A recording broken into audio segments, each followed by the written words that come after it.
Hello, SYNGAP1. My name is Michael Grellia, and today is Monday, July 7th, and I'm coming to you from Granby, Colorado right now, which is where Adams Camp is. So Ashley and I are here with Tony and John, and Tony's at Adams Camp, which is a special needs camp that I talked about back in episode 110. I'll put the link in the show notes. Check it out. It's a really special place, and I'm glad I'm here. So what I want to talk about is I'm a week behind here, but the census has come out. The census has come out, and it has given us 1,636 patients. As always, thank you to SGN, to Jess Duggan, to our team, to all the people who gave us data on that census. curesingap1.org/census, and then you can click through to the article about that number, 1,636, and you can click through the spreadsheet. I want to come back to the spreadsheet in a second, but first I want to talk about why I think that number is about to go up. I'm really excited to know, and I put a link in the show notes here, that the American Association of Pediatricians, the AAP, has recommended whole exome as a first-line test for global developmental delays. This is a really big deal. What this means is that now when a child presents with delays, instead of humming and hawing and saying they'll grow out of it and maybe doing a chromosomal microarray for Fragile X or a gene panel for whatever, they just said, no. Whole exome, just do it. And it's a much better test. And that test will, I'm sure, result in more SYNGAP diagnoses, because now we're not waiting for a kid to have a seizure to do genetic testing. We're saying ID, genetic testing, get on with it. It's really, really good news. And congratulations to the AAP for this. And I'm really excited to see more SYNGAP diagnoses pile in, because these kids are out there. We just have to find them, and to find them, we have to test more of them. Coming back to the census, which is going to go up, if you go to curesingap1.org/census, and then you click on the article for the 1636, about 2 paragraphs down, it says, check this Google sheet for the data. And if you go into the Google sheet, you can see the data for every single country. Right? And you can, and the last column, we highlight the growth in a country over the given quarter. So for instance, in the US, we found 13 in the past quarter. In Germany, they found 4. In the UK, they found 0. In France, they found 10. In China, we found about 1. In Spain, 6, etc. I don't believe the UK number. The UK number, according to this, hasn't changed since Q3 of 2024. So I don't know what's going on in the UK, guys, but when people get diagnosed, you gotta make sure the census is aware of it, because that 128 number, why are we stuck there? What France has gone up by 10, so from 113 to 123. What this means is France is about to, if the UK keeps not reporting and France keeps finding people at this rate, they're finding about 10 a quarter right now, they're going to pop into third place globally. And as clinical trials get closer and closer, guys, these numbers matter more and more. So pay attention. And to every single country, I would urge you, look at your number, check your community, maybe share a mini census with your community. Say we have this many in this state or this many in that state or blah, blah, blah.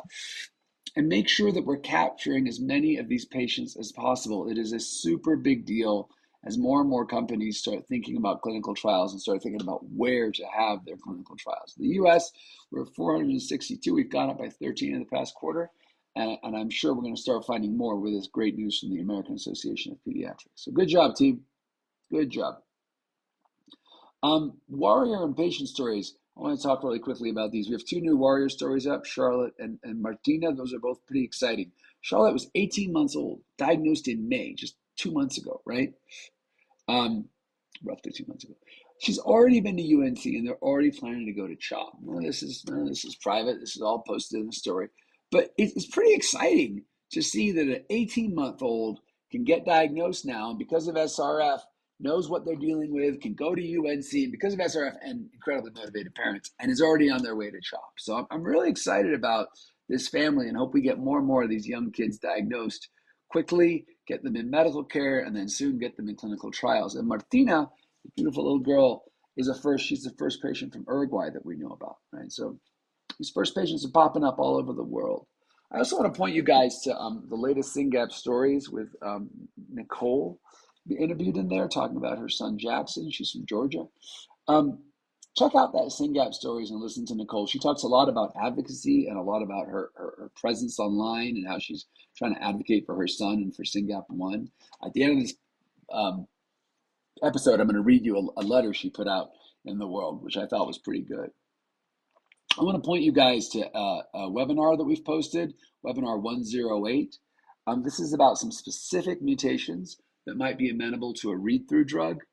Watch the webinar if you're curious, but really, it's just an example of us doing our best to make sure you know about everything that's possibly going on with meds. And I want to thank Dr. Bloom for doing that, and Dr. Heldy, our CSO, for doing that webinar. A lot of work went into that, and if you're curious, check it out.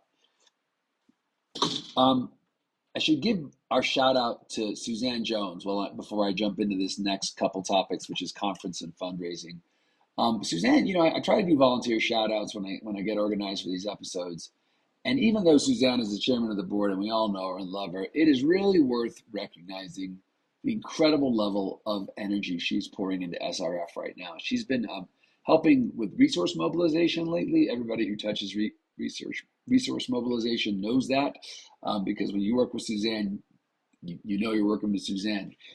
Her level of caring and making sure that SRF is functioning on all cylinders is just amazing. And on top of the fundraising work she's doing, she of course chairs the board, which is a meeting every 6 weeks and lots of loose ends.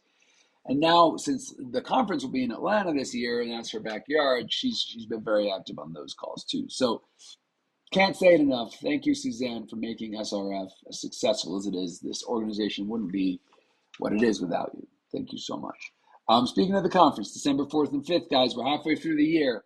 5 months away. Sign up now. The hotel has been selected. We're at the Georgia Tech Hotel and Conference Center. All these guys do is hotels and conferences. So it's going to be great. Check it out. curesingap1.org/Atlanta. Fundraising. Suzanne's going to love this. There's this cool fundraiser right now, Loving on Liam, where Liam's big sister Emma is doing a fundraiser. She's making pins for people who give $5. She's doing front flips for people who give $100, and she's raised about $2,400. Amazing work, and great to have a sibling so engaged in SRF so early in the game. Because guess what, everybody? The siblings are the future board. The siblings are going to take over, because even as we start treating these kids, they're still going to need love, support, and advocacy. And I'm so excited to meet siblings and see them get involved in this way. It's pretty super cool. Another thing we did last week was we put out a press release about a grant from the $1 Million Bike Ride. So good job, Aaron and team at the $1 Million Bike Ride. They raised about $80,000 last year. I don't know.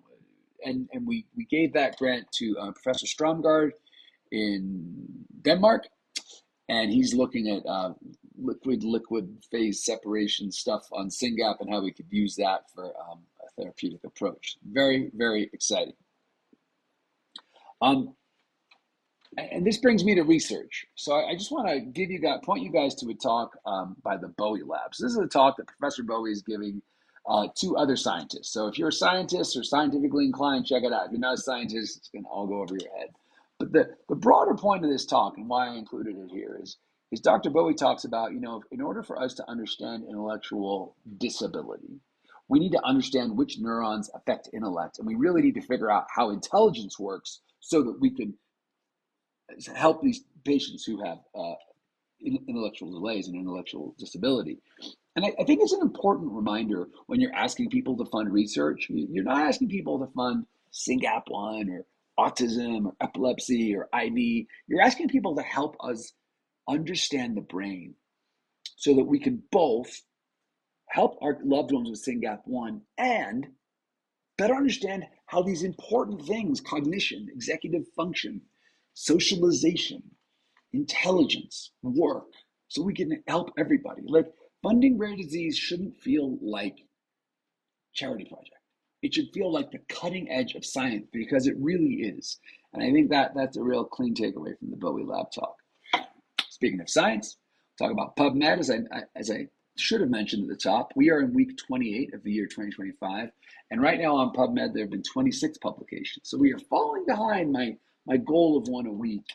And I think that's got a lot to do with all of the NIH cuts and all of the challenges that science has been facing lately. I don't think it has anything to do with lack of interest in SYNGAP1. But it's important to track that number. So we're at 26 publications so far this year on SYNGAP1, and hopefully we'll be seeing quite a few more in the months to come. Numbers matter. It's how patients find us. Maybe it's how, beautiful Charlotte found us at 18 months of age.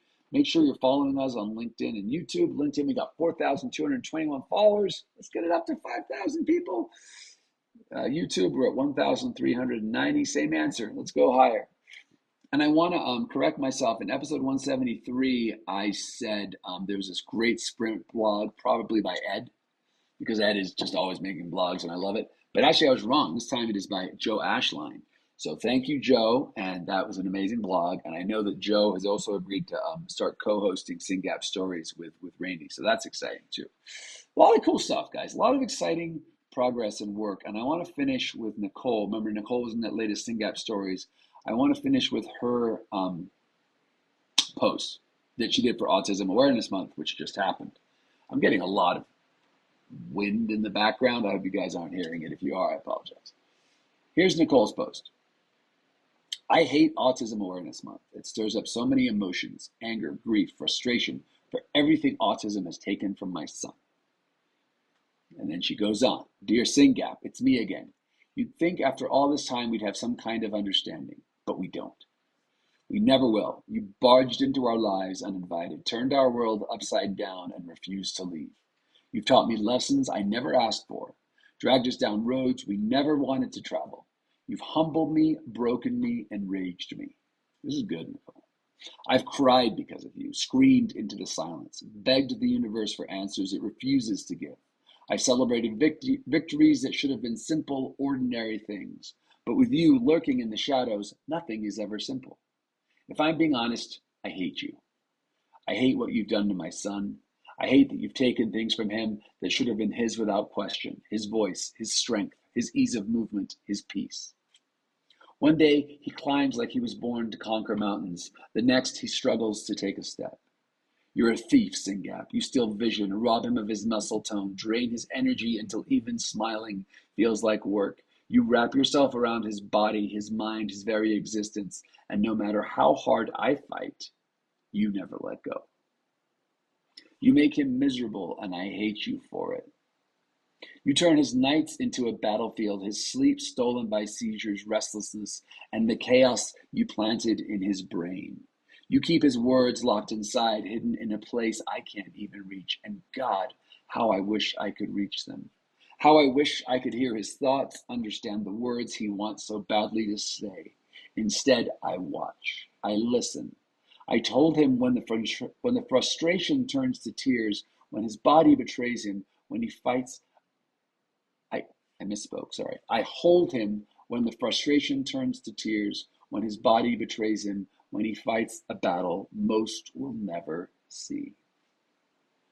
People don't see what I see. They don't hear the cries in the middle of the night or witness the exhaustion in his body.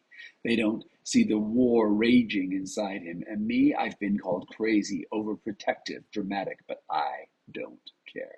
I wear those labels like armor because as long as my son is fighting, I will fight harder. You tried to take so much from us. You tried to steal my marriage, tried to break my family apart, tried to strip away our joy. You've knocked us down over and over again. But listen to me, SYNGAP. You will never have us. And here's the strangest thing. For all the hell you've put us through, you've also given us things I never expected. You've made me stronger than I ever thought possible. You forced me to fight with a fierceness that I didn't know I had. You've shown me how to love deeper, to celebrate what others overlook, to appreciate the moments you most take for granted. You take and take, but somehow you also build. You break, yet somehow you make us unbreakable. But hear me loud and clear, you don't win. Tomorrow my son will wake up, and despite you, he will rise, he will smile, he will fight. He will accomplish things you never thought he could. And I'll be there standing beside him, fighting for him, daring you to try and stop us. You don't get the final say, SYNGAP. Not today, not ever. My son is more than you, and you have underestimated his mother. Sincerely, a SYNGAP mama. So two thoughts on that, and then I'll stop talking. Thought one, very well said. I think Nicole has touched on so many threads of living this life, and this is really worth reading. I include the entire thing in my show notes, so check it out. It's really worth reading. And then if you're sitting there nodding and being like, yeah, that does speak to my experience, I want to encourage you to take some inspiration from Nicole. And I want to encourage you guys to share as much as you possibly can and are willing to and is appropriate for your family's concerns about privacy with your community about this SYNGAP stuff. People do not get it. And we just have to let people know what we're up against. So great work, Nicole. And in spite of all of us fighting this SYNGAP thing together, and how hard it is, in spite of how hard it is, we are making tremendous progress. So keep it up. Thank you all. Talk soon.